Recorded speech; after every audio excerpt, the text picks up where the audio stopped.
Welcome to Cartoonist Kayfabe. My name is Ed Pisgore. I'm Jim Rugg. We're going to talk about a series of comics, not quite a two-parter, kind of a Rashomon thing, something I've never seen elsewhere in comics, but it is a crossover between Punisher and Daredevil in Punisher issue 10, and come back tomorrow or very soon for Daredevil 257, where we look at the Daredevil version of events.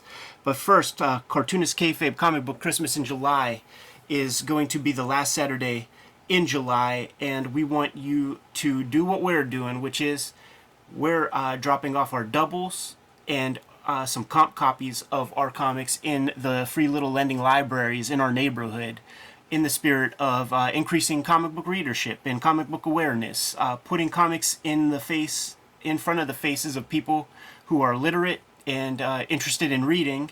Maybe they haven't given comics a shot in a while, so why not be proactive in putting some in front of their consciousness? Also, we encourage you to like, follow, and subscribe to the YouTube channel. Hit the bell so that we can notify you when new videos are available. So mitigate that kayfabe effect, which is what happens when we talk about certain comics.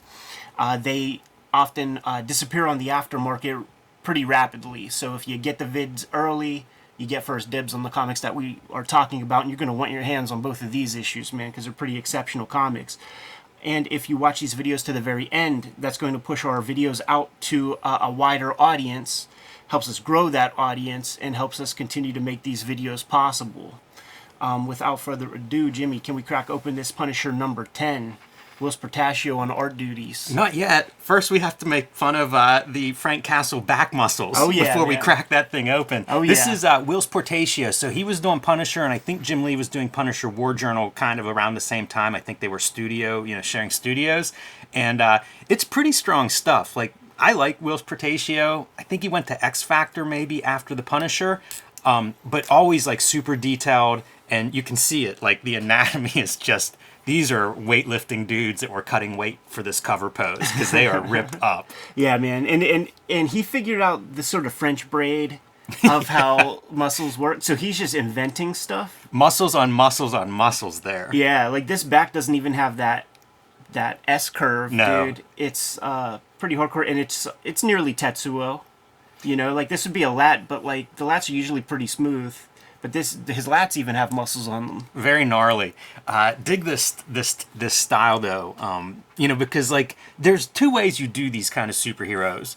One is this, where it's like the costume is body painted on top, so you get every single muscle and striation. The other one, of course, is let's say David Mazzucchelli Batman Year One, where it's kind of like stretched over the form, and you're seeing it in the two compared next to each other. So that's kind of a cool starting point. And as you mentioned, this gimmick is same event, but two different perspectives. Yes, so it's not quite a two-parter. The same events coincide in both, but there are different points of view, including with the villain. Yeah. So let's dive in. Like you said, we'll look at both of these this week, but we'll start here with Punisher number 10. Yes. And I think these books were published right before I started reading comics or buying comics, at least right before I started buying these two titles. Bought that Daredevil off the rack, and this Punisher, was it? I guess it's a newsstand, but perhaps that just goes quicker because I did not see that one.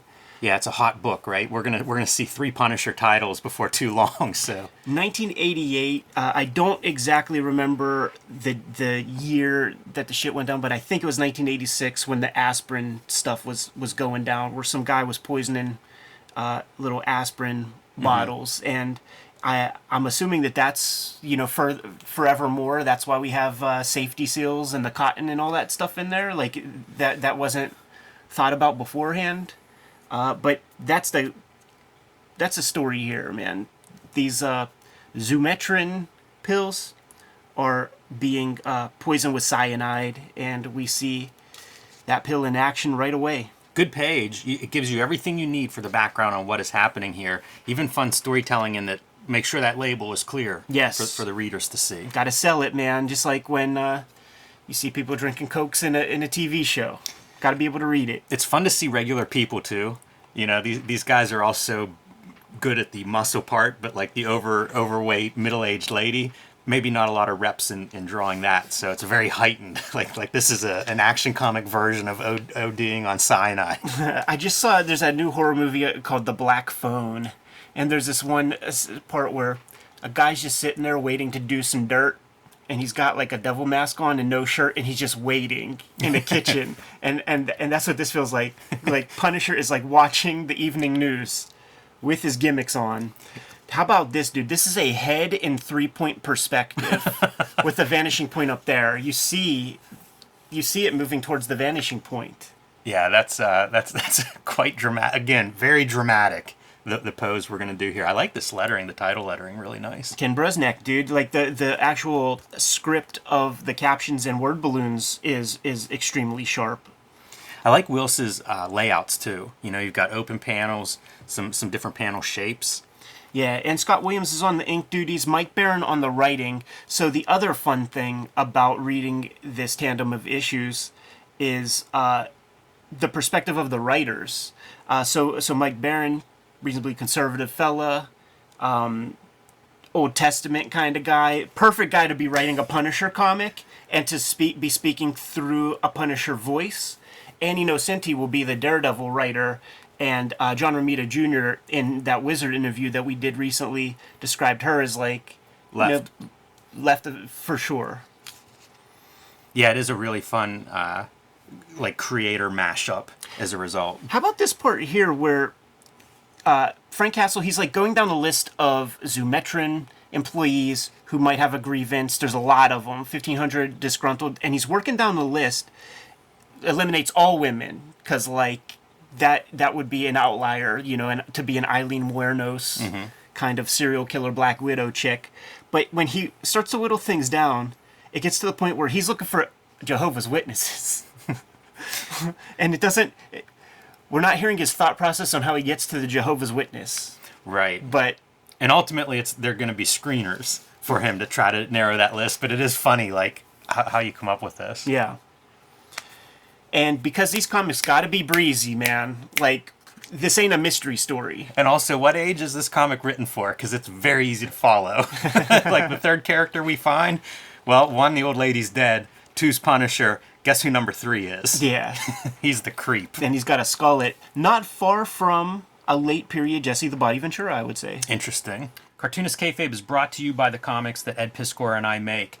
Red Room Trigger Warnings. The second season of Red Room, all self-contained stories, issues 1 to 4, now available in comic shops everywhere.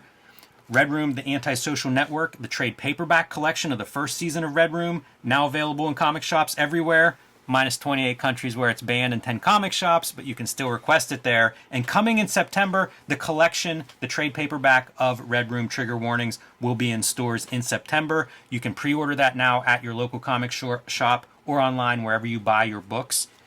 Hulk Grand Design Monster and Hulk Grand Design Madness in comic shops everywhere. The 60-year history of the Incredible Hulk. I am writing, drawing, lettering, coloring the Grand Design treatment, retelling that 60-year history, and you can now pre-order the Hulk Grand Design Oversized Treasury Collection, about 40 extra pages in that. It'll be in stores before Christmas, but you can pre-order it now in your comic shops or in your bookstores, wherever you buy comics. And now back to our regular scheduled programming. Even with the elbow pads and knee pads, it looks like he's ready to hop in the ring. Yeah, dude, in that obscene sort of tighty-whities. Much smaller than wrestling trunks. Imagine being in like a 5th floor walk-up and dropping your dumbbells. Like, I just imagine that it could be dangerous to the person below you. I'll say, that floor does not look like it's built for that. Very much a Travis Bickle setup here. It's one big room, the bed is there, the TV is there. Probably, it's New York, so it might be that gimmick where you like lift up the sink and take a bath. In the same sink that you wash your dishes in or whatnot. He just hears a bam bam, and that he's clearly on the sauce because he hits that door with a knife, like ready to fuck somebody up for really no reason. Yeah, right. He comes out and says, "Oh yeah." Starts terrorizing the neighbors. Man, you got a problem, motherfucker? That's the nightmare, right? It really is. Nobody's giving him much crap. He's back inside now, working on the abs. Yes, and that is Bickle, like it I is. will do 1,000 push-ups every day. Yeah, even like the crappy television reception feels like Taxi Driver. Yeah, man. Like, you give him enough pages and he'll be sitting there with his feet up and kick that fucker off. This is another one of those like low point of views for a face with your 3-point perspective being gridded on top of it, it looks like. This feels very Mike Zeck in terms of the lighting and stuff. And what he's communicating right there is, I don't just have to poison aspirin bottles. And he has that sparkling mouthwash, which is Chekhov's mouthwash. See, it's so lean. These comics are so lean. You don't introduce anything if it's not used a page or two later. And it's still the leftover of Jim Shooter of like, these comics, you should be able to understand them without reading the words. You know, I mean, that's why you highlight this stuff and hit it so hard and have the label like facing out. This comic does not pass any kind of Bechdel test or anything like that, because this chick shows up and sort of scolds him a little bit. You know, you didn't have to be a dickhead, blah, blah, blah. But she's giving him those bedroom eyes, of which he's not being receptive to. And she's like, is it my breath? I like this, like, half-open panel. Mm-hmm. That's really fun for doing an inside-outside environment. It's one of these things, man. Like, this guy's got to churn out a monthly comic, so you got to have some brevity where you can get it and save your pencil mileage for the good stuff. Whenever I think about like the early Image books and how bad they were in terms of like regular looking people, say in an office setting where you'd get like a rectangle for a desk and that meant it was a CEO, I feel like this is really well done. Like there are 2 pages of no costumes and they look good. Yes. Frank Castle can sure fill out a suit, huh? Yes. In almost Clark Kent-like proportions. Very much so. That's the squarest looking suit of all time. You could almost draw a ruler on those sleeves. Whenever Mike Baron is writing the kind of bleeding heart verbiage of Daredevil, like, it has to make you chuckle a little bit, because it's almost like he's leaning into it super deep. This is like a super curious piece, man. Yeah, I have that. Not sure what that's about. Some kind of fuzz misprint? on the TV or something. Do you think that's the letter, like putting that effect in? I don't know what else it would be. But it just seems... I've never seen a letterer do that. No. Yeah, and he doesn't do it anywhere else to communicate like a squawk or white noise or fuzzy reception or anything. Yeah, I don't know what it would be if it was a paste up that like got sideways a little bit. Yeah. It's weird. Yeah, I bet they didn't expect us to spend 30 seconds trying to figure out this lettering flub. Punisher and our bad guy are both watching the same broadcast. And they're both calling Daredevil a pussy. Basically. This guy's doing pirouettes. He's a twirling dervish while he's lifting his weights. Or I guess it's probably chin-ups. Yeah, chin-ups. And Punisher... just lounging. Getting ready for what's coming. They have the same living quarters, essentially. Yes, they do. And those parallels to Travis Bickle, they fit the Punisher very much. Yeah. So he gets a call from his insider at the Jehovah's Witness. Man, that really is like Clark Kent whenever he shows up to get that info. Yeah. He's really bended down to just even fit into the damn panel. Yeah. But he's got some leads. It has something the police haven't been able to do. So we're going to see Punisher solve this case, essentially. The police have no leads for this, and somehow Punisher figures it out in 2.5 pages. Our guy Punisher also, he can fit a maintenance man's outfit reasonably well. If you didn't color this, it would be Michael Myers. Yeah, he's so big. I don't think I realized like how they were drawing him back then. It's pretty dope. Yeah, I like that. I'm hoping that he towers over Daredevil when they meet. As a good Samaritan, fixes her drain pipe. Yeah, fixes this up, and then whenever it becomes, okay, time to make the move on the neighbor, they hear the neighbor coming in or whatever, first knocks the Listerine out of her hand, don't drink this, tells her the plumbing job on the house, and explains he's a federal agent, just stay back there. Yeah. That's a pretty strong sequence. That's a fun scene. Punisher's a liar. Yeah. And imagine, like, the maintenance man pulls out a fucking Mac 10 or whatever this is. Yeah. Alfred's their bad guy name. That click says dick. Yes, it does. Fight me on that.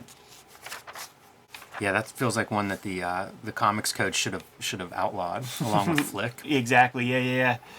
Now we're getting to that gun fetishization stuff, dude. And also the superhero fetishization of like, let's peel off the outer layer and see what's underneath there, Frank. Yeah. Looks a little concerned right there. How about those glutes? Tight. He activated his glute muscles with yoga with Adrian. And Jesse the Bodies pulls out like a little pistol. Gets it kicked out because there are civilians around. And the lady who has some affection for the bad guy starts clawing at dude's eyes. Yeah, that's a lot of action going on. Punisher gives her an elbow in the face. That's probably reconstructive surgery. The elbow to the face is a damaging move. She'll never be a teen model. Liberal with the legs, you know, very, very nimble. Big quads. If you got them, use them. Homeboy jumps the hell out of that window. Now, Punisher is an ongoing, like, canon film, and every issue has all the same pieces. Yeah, canon film's a good classification of it. This is great because I imagine the Punisher's delivering this jump kick from the window. Yeah. Like following that dude out the window and really, that's off the top rope. That's a missile drop kick right there. We saw that ad, man, for Double Dragon, and you evolve into getting that piece as a spread pretty strong. Yeah, I think these are consistently strong throughout the layouts. Really like Portacio's layouts here. One of these sequences that we will see in the Daredevil issue forthcoming is lifting the guy up on the ledge because you have to get your intro piece of Daredevil. And this is like one of those things, maybe when we do the Daredevil, we could do some compare and contrast to different sequences. Sounds good. Because it makes JR look real good in terms of his storytelling choices. I like the setting sun sky for the colorist in the background. Yeah, not bad. Goes back to that, don't color your skies blue. How about purple and orange? Yeah. It's a bold sky choice. The dynamics of this fight scene are pretty surprising to me. Very stiff. Very stiff. Yeah. You know, almost kind of boring, actually. You know, Whilce gets better at that. That's not easy stuff to do. And this is not Whilce's best. Yeah, fair enough. Some awkward staging in a couple of these. Yeah, it's he chose the wrong moments on almost every piece. I also wonder if there's a style issue, because when you're drawing your muscles this tightly, you know, like it's really defined muscles. We talked about it on the cover. I think it's harder to do kind of like motion with that style. You know, it feels like you've kind of paused the VCR for these moments because like everything's so clearly drawn. When you start to see more manga, and it's something that you're really, really good at, you could draw the same sort of poses, but if you have that like tapered speed line leg, that's all you would need, and it would do the job. Yeah, I think just these two panels, you can see the difference of what some of those kind of speed lines give you. Yeah. To me, that second panel much more, I don't know, feels impactful and like motion. Describing it as freezing the VHS tape, I think, is very apt, because like it really is like he chose the wrong John Buscema. Like, you know, John Buscema draws the beginning and the end. These are like in betweens. Yeah, and I don't know how much he had penciled before this either, because I think he broke in as an inker. Yeah. And this is still pretty early on, so this might be some of his first pencil work. Our guys reasonably jack each other up a touch, man. Frank Castle getting the worst of it. Even in his own book, Castle gets rocked on. I feel like he has to. Yeah. Because otherwise, like, why doesn't he just take Daredevil out? Like, if he can hand-to-hand combat him and he's got guns, that's just not equal. You know, it's not fair. This will be a sequence that we'll see a different POV in the Daredevil, and it's handled amazingly. And Daredevil leaves with his man. A little bit of Scott Williams duotone usage on this panel here, man. These guys were marks for Jansen and Miller, so it's a little opportunity to get a little of that in there. And, you know, speaking of Scott Williams, he hasn't yet codified his super sharp inking, so there's still some roughness to it, some organicness, a little humanity. Yeah, some bits that'll probably get phased out as he becomes Scott Williams. Yeah. And also, like, the paper probably isn't helping him at this stage either. Right. Because you're still looking at this stuff and being like, oh, those lines are too fine. They don't reproduce on this toilet paper that we're printing on. Right. And we have to have our coup de grace piece where the lady of the house, man, just thinks that Punisher's as bad as that guy. You're as much of a schmuck as he is. Punisher certainly has a bigger body count on his resume. Love how casual Punisher is. Like, well, that's over. Yeah. I'm the Punisher, but I'm just going to casually walk back through, pick up my plumbing gear, wrap up this this loose end with this lady, and then head back to my headquarters. It's like, where are the cops in all of this? Why wasn't she calling the police?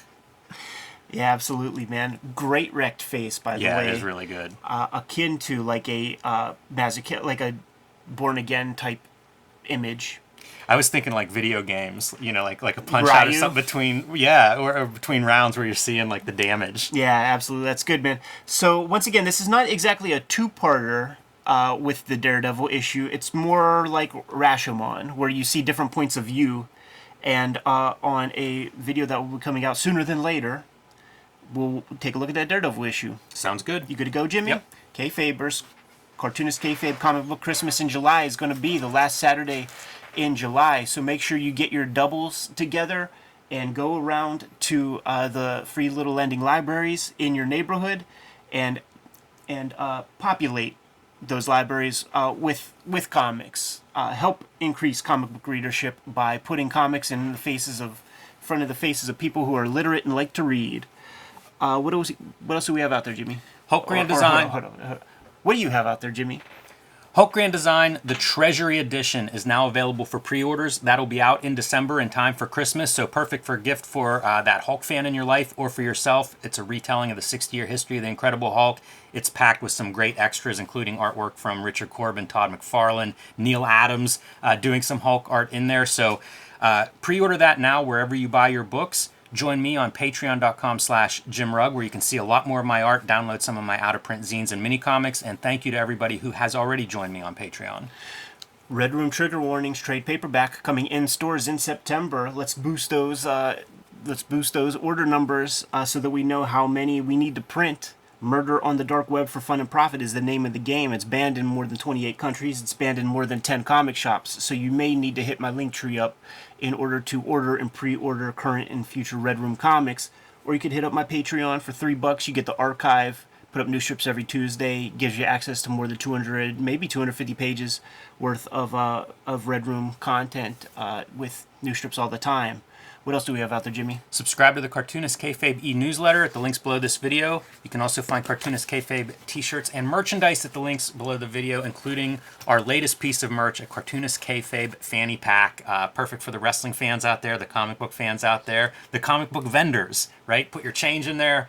Put your passports in there like 80s wrestlers, whatever the case may be, but you can find this at our links below this video. I'm going to keep my Tylenol in there next time I go to Kennywood, man. That's right. Given those marching orders, we'll be on our way, Jimmy. Read more comics.